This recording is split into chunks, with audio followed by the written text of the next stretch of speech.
I live to travel.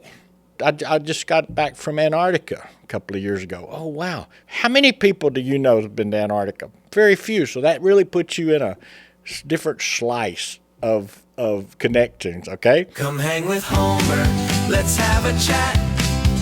Come hang with Homer, we guarantee that.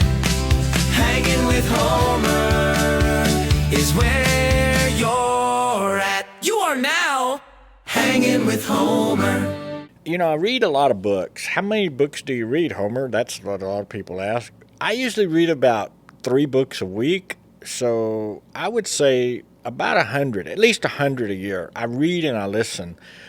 Sometimes I'll listen to a book off of audio, and then I will buy the hard copy like I did on this book I'm going to talk about today. It's called The Serendipity Mindset, How to Change Your Luck. And I've had ongoing discussions with people about the word luck, and one of my friends he's 100% luck. Everything's 100% luck, and I'm believing more that that's pretty good. I think your chances of success, born in the right time, place, resources, no volition or choice of your own. You were just, as some philosophers say, you were tossed out there. Okay, so I want to give you a couple of things that I got from the book, and I've shared them with some people, and they like them. And one is, this guy talks about serendipity triggers, and serendipity triggers are things that when you meet somebody for the first time, or you're in a busy airport or whatever, and it gets to the question, normally it does for men, what do you do? What do you do? Or you're in an event, and this man that wrote this book, he doesn't care anything about the word networking. So he uses the word connection. He likes the word connection. Humans connect. Humans connect on many levels, and usually that's in person. The internet is great, and social media probably one of the biggest things in the world right now, but it doesn't really connect people personally. If you've been to a connection event or a trade show, trade shows are good places to connect. Every time I go to a trade show, I learn something, I connect with somebody.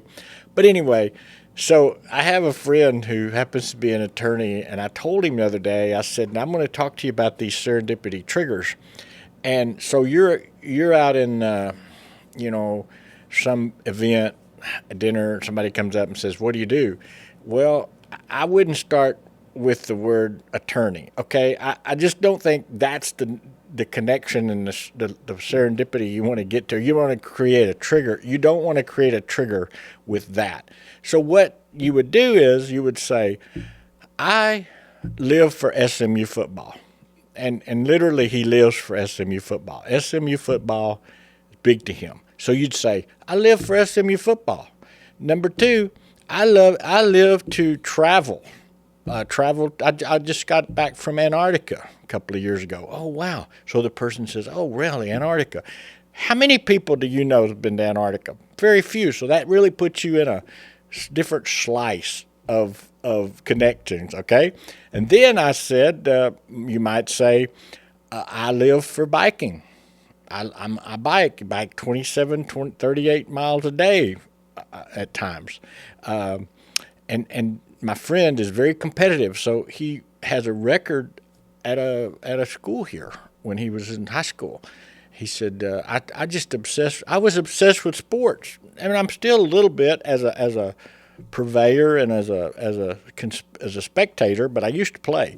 Then the last thing you might say, and I practice law. Okay, so what you've done there is you've created these triggers that person might say, "Why, hey, I bike too. What kind of bike do you have?" And then boom, you get into bikes, and then there might be some interest in something else that you have.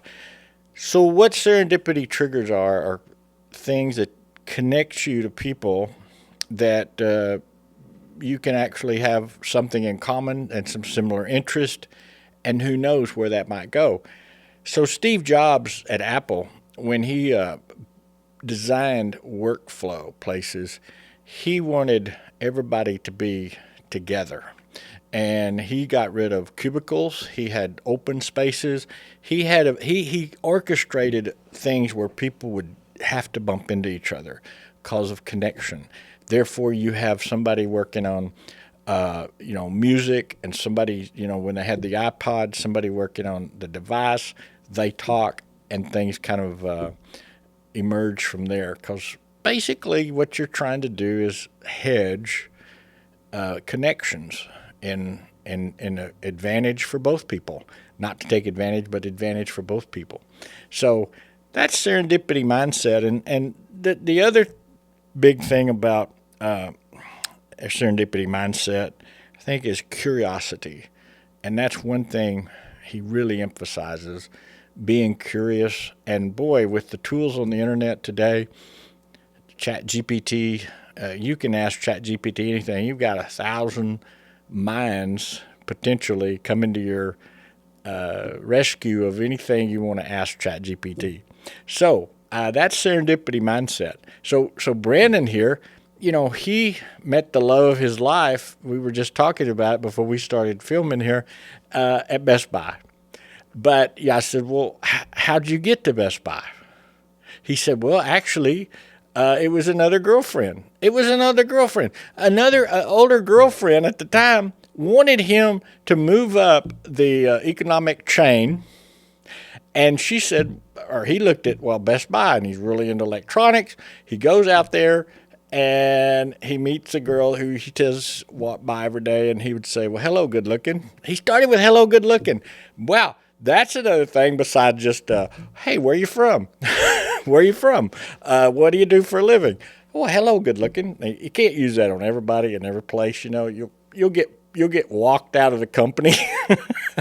But this is the way connections occur.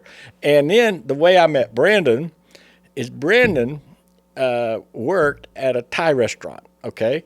And Mr. Suban, who was from Thailand, who actually was an employee of a hotel I stayed in on Sukhumvit 100, Soy 100 Road about 30 years ago. He happened to move to Abilene, and Mr. Suban worked for a cable television company, and Brandon did video for him, commercials and editing. And Suban's married, what was her name? Yui, came over here, and her lifelong dream was to open a Thai restaurant in America. And she's landed in Abilene. So they opened this Thai restaurant, and she's a really good cook, has some friends she brings from California that are good cooks. They open a restaurant out here. I go to the restaurant a lot. I have mainly tom kha kai and some spicy beef, and I had pad thais, and then Brandon's serving me. We get to know each other, and voila, here we are today.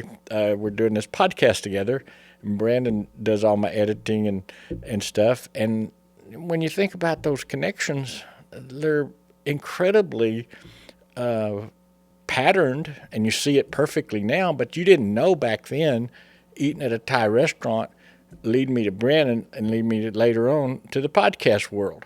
Now, that's the way serendipity goes, and you kind of manufacture or create your luck. All right, tell me about Out of the Blue. Yeah, so I've got a customer in Denver.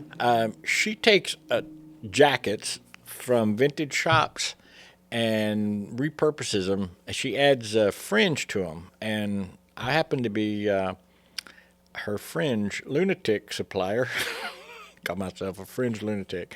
Anyway, we bring in fringe, suede fringe that's 10 inches, and she will add it to a jacket. And Nadine is really good. She's super talented, creative, and you're recovering jackets, okay? Where does a jacket at a Goodwill, a vintage shop, if it doesn't sell after a while, where does it go? I tell you, it goes into a big bale, and it normally gets shipped to China. And China chops it up and sends it back to us as felt Christmas ornaments.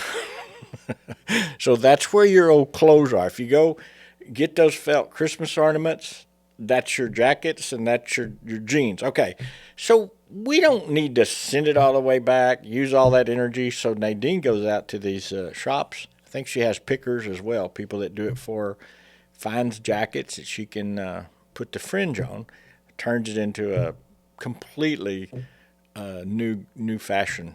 So yesterday, Denver Broncos in a playoff game played the Buffalo Bills in Denver, and I got this text from Nadine, says "Go Broncos." And it was after the game, and she said, "Take a look at this." So she sent me 3 photos of the person who sang the national anthem was wearing a Denver Broncos denim jacket with red fringe. And we'll put a little video or a picture of it. That was one of Nadine's jackets. She made about 6 of them up, and she's at the stock show and rodeo there in Denver, and she sold them. Sold real good. Of course, Denver fans are pretty serious about Denver's merchandising, and they won. So next week, and if they make the Super Bowl, it's going to even be bigger. So Fringe has kind of come back in the last few years. It started a lot with boots. People added it to their boots. It's always been in Western and chaps, for horseback riders, barrel racers, and a costume.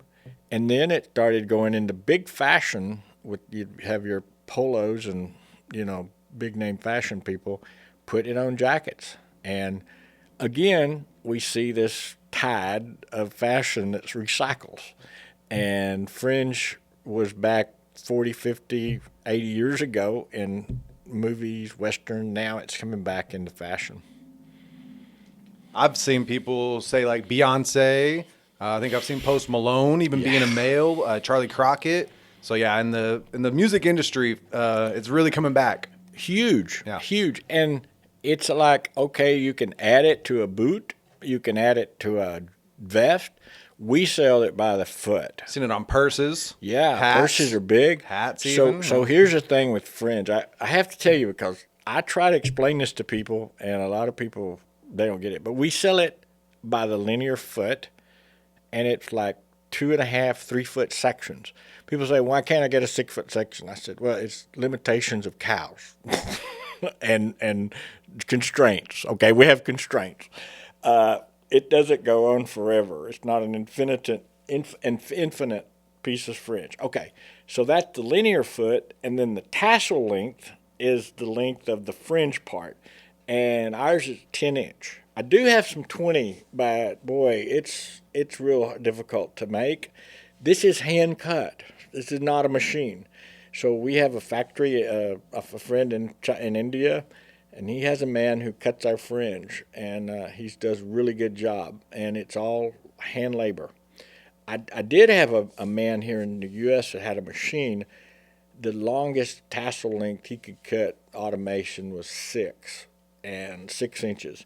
So several years ago, I bought just about 200 pounds of scrap upholstery leather from a place in New York, just odd lots, sent it up, and Benny fringed it up. We had like a lot of different colors, and we've sold down most of it. I don't have much of that left.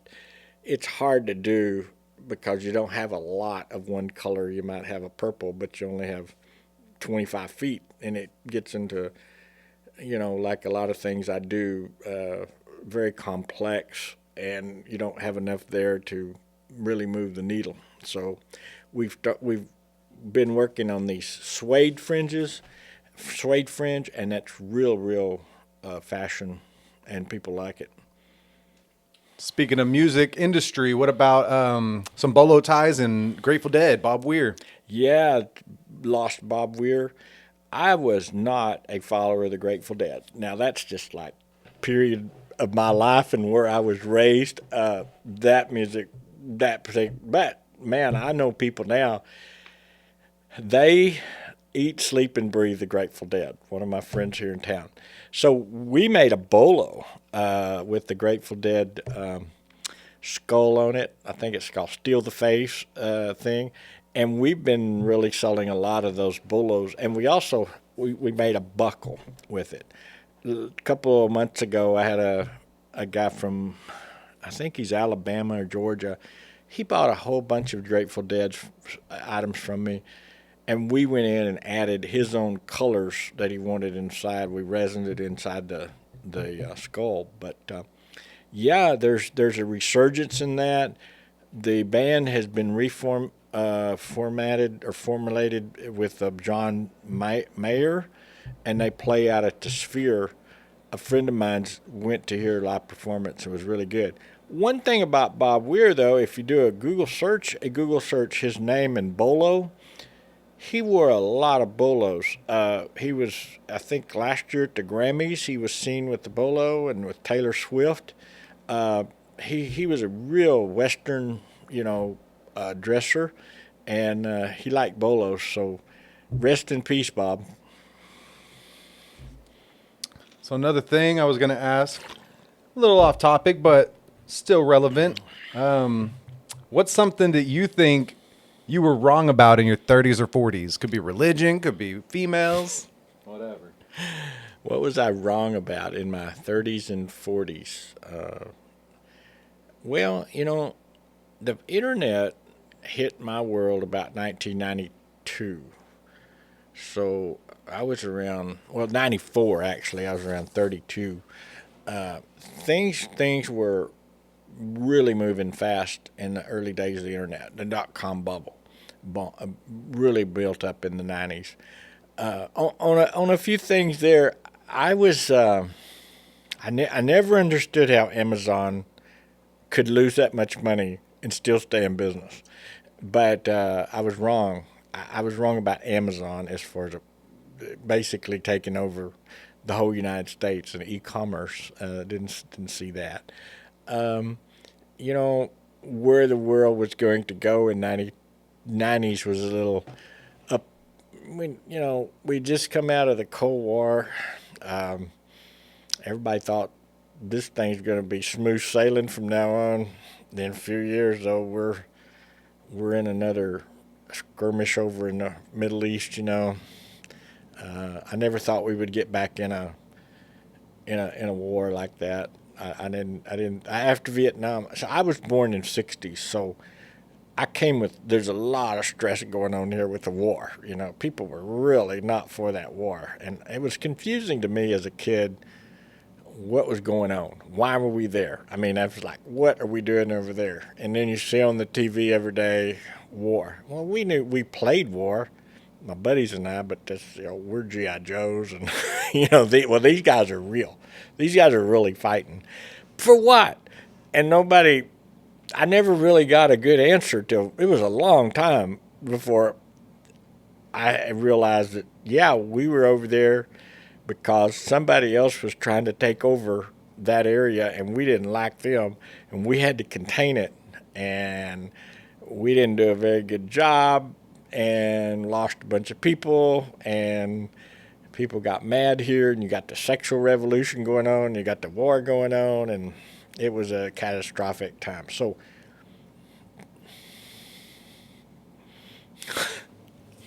similar but a little different. What does success mean now than it did earlier in your life? What is successful? So, in the early part of my life, I think I've told a lot of people, I really, really studied self-improvement a lot. I bought books with seminars.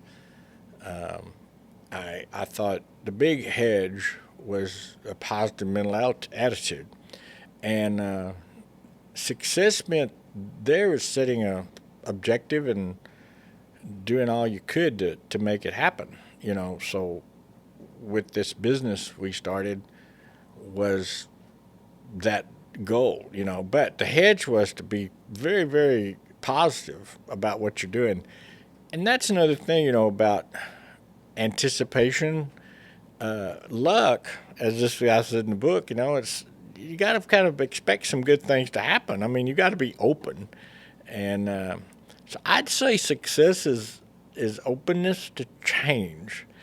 And I love the Spanish word for success. It's éxito, which, okay, that's like exit. Yeah, that's exit. So I kind of get that. Success is exiting, and sometimes, éxito means, you get rid of everything, or you get out, do something else. You bring your life and your energy into something that's really giving you enjoyment. And I think enjoyment and satisfaction and purpose are really the micro ingredients for happiness. I mean, when you get around to it, if a person can enjoy their life and be satisfied and have a purpose, that's a pretty happy life. We're going to bring a guest on pretty soon. Steve's a pilot, and that's a serendipity trigger with Steve. I think he starts with flying. That's what he's always loved to do. But we're going to fly over the AI data centers in his plane, not too distant future, on a nice calm day, of course. And we're going to look and video some from the air, and we're going to come back and talk about them and the scale of these data centers. Here's one thing that you may find surprising, as I did. Copper. I don't know if you follow the metals. Probably gold and silver. If you've got some, you say, "Well, what's the price of gold?" All the people with gold know what the price of gold is. And I find the people with gold, if you get within 3 feet of them, they start talking about gold. Okay, so a data center like the ones they're building here, one data center consumes 65 tons of copper. So if you go look on the Chicago Merc futures, copper selling for $6 something a pound. That's the highest it's ever been. There's just a big demand for copper. The report I had with the data centers that are going in the next 12 months to 2-3 years, we're going to need 800 million tons of copper. And that's a lot of copper. So the scale of these data centers and what they're using in materials is a boom for materials, for mining and for refining. So in the next few weeks, we'll have some long form, hour-long interviews with people. Steve's going to be one. He's a successful businessman. I believe he sold 3 businesses, and now he rents photography equipment, rental service here. And we talk about that, talk about his career. He's an author, he's a public speaker, and we're a good friend, great guy. It really gets into technology like cameras and knows everything about cameras and studies photography. And he can talk a lot about how AI is changing the photography world. And I believe his TED Talk that he was on was about photography. Have you seen that? It's his lighting photography, where he's doing a long exposure photograph and light painting, I believe, is his TED Talk. I believe that's what his is on TED Talk. They're beautiful. So that's a really cool thing for him. Next topic was, you want to talk about Homer's digs? Yeah. Explain that. So over the last 40 years, we've accumulated a lot of spare parts for making jewelry. Like this part here, this comes from Italy. This is a piece of plastic that was plated. We made a badge holder with it. You got a magnet on the back. So I have a lot of things, and sometimes they don't get brought to the surface. They don't surface, so we don't really put them into things. We need to create something to inspire somebody to drive desire and demand for the product. So, Valentine's is coming up, and I found these beautiful hearts. These hearts are injection molded from Germany. I've had them maybe 30 years, and I have 1,100 of these hearts. And so Liz, that works for me, I said, what would you do with these? So she put a storyboard together. Liz worked for Disney. She went to Disney Art School and probably worked for Disney. We'll bring her on the podcast too. She's a real interesting lady. And I said, well, just create some things, concepts. Make me a storyboard. That's a big Disney word. They do a lot of storyboards. So she made a storyboard, and we'll put a picture of it on the video. But it's all kinds of things. And then we did the keychains. So I came up with this on Friday. I'm going to do Homer's Digs. And Homer's Digs is going to be take a product once a week.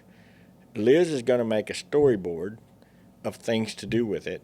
And we're going to send out an email on Friday or so of that product and try to get some inspiration going so people will use them. Like, got a lot of these. And we made a hat band. We created these hat bands. These are some products I've got a lot of. And we already sell hat bands, but we've created a product out of a lot of spare parts. And that's what we're going to be doing. Hanging with Homer.